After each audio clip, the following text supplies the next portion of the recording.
சரவண ஜோதியே நமோ நம. வாழ்க வையகம், வாழ்க வளமுடன். அனைத்து தமிழ் நெஞ்சங்களுக்கும் கனிவான வணக்கங்கள். மாதங்களில் சிறந்தது மார்கழி என்பார்கள். அந்த மார்கழி மாதம் விரைவில் பிறக்க உள்ளது. 2025ஆம் ஆண்டின் இறுதியும் 2026ஆம் ஆண்டின் தொடக்கமும் ஆக இரு முக்கிய நிகழ்வுகள் இந்த மார்கழி மாதத்தில் நிகழ உள்ளது. நிகழும் மங்களகரமான விசுவாசு ஆண்டு டிசம்பர் மாதம் 16ஆம் நாள் செவ்வாய்க்கிழமை அன்று துவாதசி திதியில் சுவாதி நட்சத்திரத்தில் அதிகண்டம் நாமயோகத்தில் கௌளவம் கர்ணத்தில் சித்தயோகம் கூடிய நன்னாளில் இந்த மகத்தான மார்கழி மாதம் பிறக்கிறது. மார்கழியை தெய்வங்களின் மாதம் என்பார்கள். அந்த அளவுக்கு ஆன்மீக ரீதியாக முக்கியத்துவம் பெற்றது. இம்மாதத்தில் கிரக நிலைகளில் பல்வேறு மாற்றங்கள், சில முக்கிய நிகழ்வுகள் நடைபெற உள்ளன. இது 12 ராசிகளிலும் தாக்கத்தை ஏற்படுத்தும்.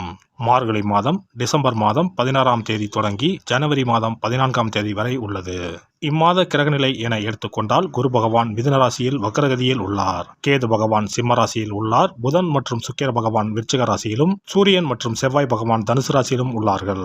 சனி மற்றும் ராகு பகவான் கும்பராசியில் உள்ளனர். இம்மாத கிரக பயிற்சி என எடுத்துக்கொண்டால் 21/12/2025 குரு பகவான் வக்ர நிலையில் புனர்பூசம் 4ஆம் பாதத்தில் இருந்து புனர்பூசம் 3ஆம் பாதத்திற்கு பயிற்சியாக உள்ளார். 22/12/2025 சுக்கிர பகவான் விருச்சிக ராசியில் இருந்து தனுசு ராசிக்கு பயிற்சியாக உள்ளார். அதேபோல 25/12/2025 புதன் பகவான் விருச்சிக ராசியில் இருந்து தனுசு ராசிக்கு பயிற்சியாக உள்ளார். மேலும் 11/1/2026 புதன் பகவான் தனுசு ராசியில் இருந்து மகர ராசிக்கும், செவ்வாய் பகவான் 14/1/2026 தனுசு ராசியில் இருந்து மகர ராசிக்கும் பயிற்சியாக உள்ளார். இம்மாத சிறப்புகள் என எடுத்துக்கொண்டால் டிசம்பர் மாதம் 19ஆம் தேதி அனுமன் ஜெயந்தி, டிசம்பர் மாதம் 30ஆம் தேதி வைகுண்ட ஏகாதசி, ஜனவரி 3ஆம் தேதி ஆருத்ரா பௌர்ணமி, ஜனவரி 14ஆம் தேதி போகி பண்டிகை ஆகிய நிகழ்வுகள் உள்ளன.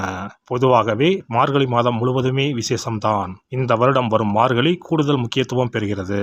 பிறக்கப் போகும் இந்த மார்கழி மாதத்தில் உங்கள் வாழ்வில் வளமும் நலமும் செல்வ செழிப்பும் பெற்று வாழ்வில் உயரிய நிலையை அடைய எல்லாம் வல்ல எம்பெருமானை வேண்டி விரும்பி கேட்டுக்கொள்கிறேன். தனுசு ராசி அன்பர்களே, மார்கழி மாத கிரக நிலைகளை ஆராய்ந்து பார்க்கும் பொழுது மாத தொடக்கத்தில் உங்கள் ராசிநாதன் குரு பகவான் அஷ்டமத்தில் உச்சம் பெற்று சஞ்சரிக்கிறார். எனவே மாத தொடக்கத்தில் மனக்குழப்பங்கள் கொஞ்சம் அதிகரிக்கலாம். எதையும் திட்டமிட்டு செய்ய இயலாது. விரயங்கள் கொஞ்சம் கூடுதலாகத்தான் இருக்கும். மார்கழி 6ஆம் தேதி குரு பகவான் மிதுன ராசிக்கு வருகிறார். அப்பொழுது உங்கள் ராசியை சப்தம பார்வையாக பார்க்கிறார். எனவே அதன் பிறகு இடர்பாடுகள் அகலும். இனிய பலன் கிடைக்கும். தொழில் ரீதியாக எடுத்த புதிய முயற்சிகளில் வெற்றி உண்டு. மார்கழி 6ஆம் தேதி மிதுன ராசிக்கு குரு வருகிறார். அவரது பார்வை உங்கள் ராசியில் பதிகிறது. பொதுவாக குரு இருக்கும் இடத்தை விட பார்க்கும் இடத்திற்கு பலன் அதிகம் உண்டு. அந்த அடிப்படையில் குருவின் பார்வையால் குழப்பங்கள் அகலும். குதூகலம் கூடும். இழப்புகளை ஈடு செய்ய எடுத்த முயற்சி வெற்றி தரும். உழைப்புக்கு ஏற்ற பலன் கிடைப்பதோடு மட்டுமில்லாமல் உதிரி வருமானமும் உண்டு. கல்யாண முயற்சிகள் கைகூடும். கடமையை செவ்வன செய்து முடித்து பாராட்டுகளை பெறுவீர்கள்.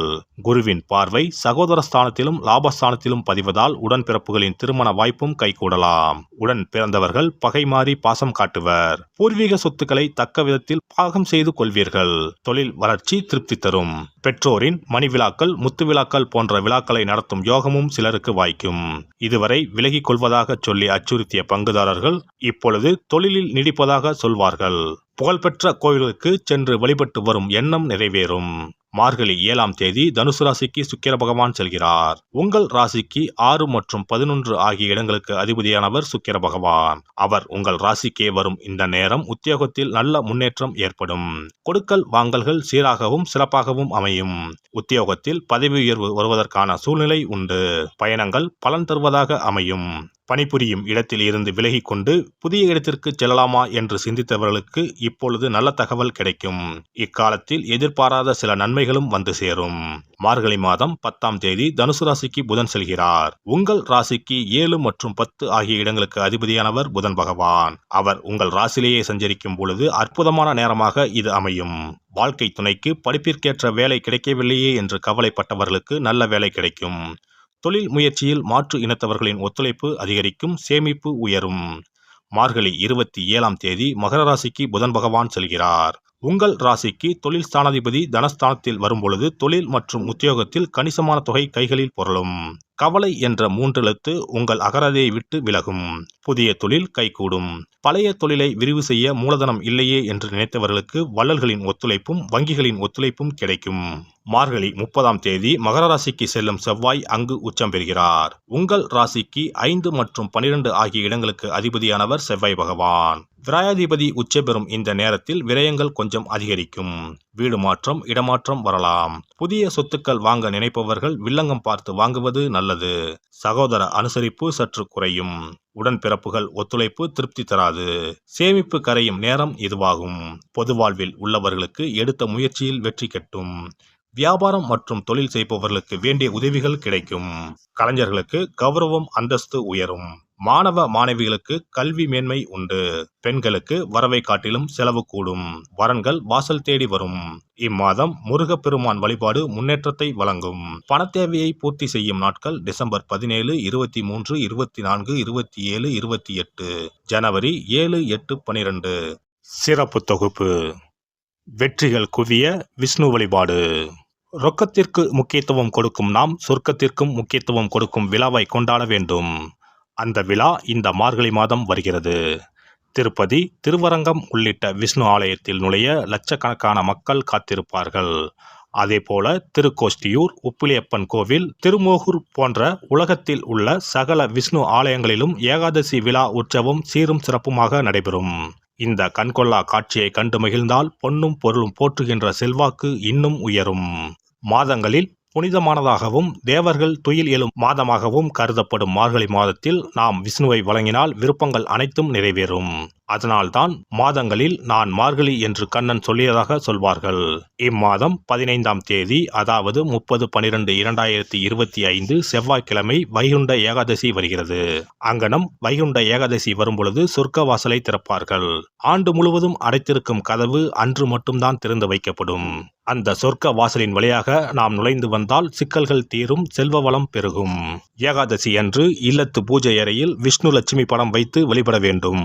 அவள் வெல்லம் கலந்து நைவேத்தியம் வைத்து சாப்பிடலாம். முழு விரதம் இருக்க முடியாதவர்கள் மதியமும் இரவும் பலகாரம் செய்து சாப்பிடலாம். அன்று இரவு முழுவதும் கண் விழித்திருக்கும் பொழுது இறை தியானத்தையே மேற்கொள்ள வேண்டும். மறுநாள் அதிகாலையில் சூரியன் உதிக்கும் முன்னதாக நீராடி பச்சரிசி சோறு, அகத்திக்கீரை, நெல்லிக்காய், கருணைக்கிழங்கு, புளிக்குழம்பு சாப்பிடுவது நல்லது. அகத்திக்கீரையும் நெல்லிக்காயும் உணவில் சேர்த்துக் கொள்வது அவசியமாகும். இந்த மார்கழி மாதத்தில் கன்னிப் பெண்கள் அதிகாலையில் எழுந்து நீராடி வீட்டின் முன்பக்கத்தில் கோலமிட்டு அதன் மத்தியில் மஞ்ச வண்ண பூ வைத்தால் மங்களம் உண்டாகும். பரங்கி பூவை வைத்து அழகுபடுத்துவது கண்கொள்ளா காட்சியாகும். கிருமி நாசினியாக சாணத்தின் மீது அதை பதித்து வைத்திருப்பர். மங்களம் நடைபெறுவதற்காக மஞ்சள் வண்ண பூவை வீட்டு கோல மத்தியில் வைப்பது வழக்கம். குனிந்து அமர்ந்து நிமிர்ந்து கோலம் போடும் பொழுது விரல்களுக்கு மகிழ்ச்சி கிடைக்கிறது. சிறந்த யோகப்பியாசம் ஏற்படுவதாக கூறுவார்கள். இந்த வழிபாட்டின் மூலம் மனநலமும் உடல் நலமும் சீராகிறது. பிரம்ம முகூர்த்தத்தில் எழுந்து ஓசோன் என்ற காற்று மண்டலத்தில் உள்ள காற்று நம் மீது பதிவதால் ஆரோக்கியம் மேம்படுகிறது. திருப்பாவை, திருவெம்பாவை பாடி வழிபாட்டை மேற்கொண்டால் திருமணம் கைகூடும். அதிகாலையில் இறை நாமத்தை உச்சரிப்பதன் மூலம் அனைத்து நலன்களும் கிடைக்கும். இப்படிப்பட்ட சிறப்பு வாய்ந்த மார்கழி மாதத்தில் ஏகாதசி விரதத்தை இனிதே கடைபிடித்து பார்க்கடலில் துயிலும் பரந்தாமனை வழிபட்டால் வாழ்க்கை வளமாகும், வளர்ச்சியும் பெருகும், வருங்காலம் நலமாகும், வருமானம் திருப்தி தரும். விஷ்ணுவை வழிபட்டு அவரது துணையாக விளங்கி செல்வத்தை நமக்களிக்கும் லட்சுமியின் சன்னதிக்கு சென்று லட்சுமி வருகை பதிகம் பாடினால் அந்த தேவி இல்லம் தேடி நமக்கு அல்ல அல்ல குறையாத செல்வத்தை வழங்குவாள். அஷ்டலட்சுமியின் படத்தை விஷ்ணு லட்சுமி படத்துடன் பூஜை அறையில் வைத்து வழிபடுவது நல்லது. லட்சுமிக்கு பாடல் படித்து வழிபடும் போது வருகை பதிகம் பாட வேண்டும். அன்றைய தினம் அவள் நைவேத்தியம் செய்து தேவியை வழிபட்டால் உங்கள் ஆசை பூர்த்தியாகும். நமக்கு வாழ்வில் ஏற்படும் இன்னல்கள் அகன்று இனிய பலன் கிடைக்கும். எல்லாம் வல்ல இறையருளால் நீங்களும் உங்கள் அன்பு குடும்பமும் உடல் நலம், நீலாயுள், நிறை செல்வம், உயர் புகழ், மெய்ஞானம் ஓங்கி வாழ்க வளமுடன். இந்த வீடியோ பதிவு உங்களுக்கு பிடித்திருந்தால் லைக் பண்ணுங்க, கமெண்ட் பண்ணுங்க, ஷேர் பண்ணுங்க, மறக்காம சப்ஸ்கிரைப் பண்ணுங்க, பக்கத்துல இருக்கிற பெல் பட்டனை கிளிக் பண்ணுங்க. நன்றி, வணக்கம். ஓம் நமச்சிவாய, சிவாய நம.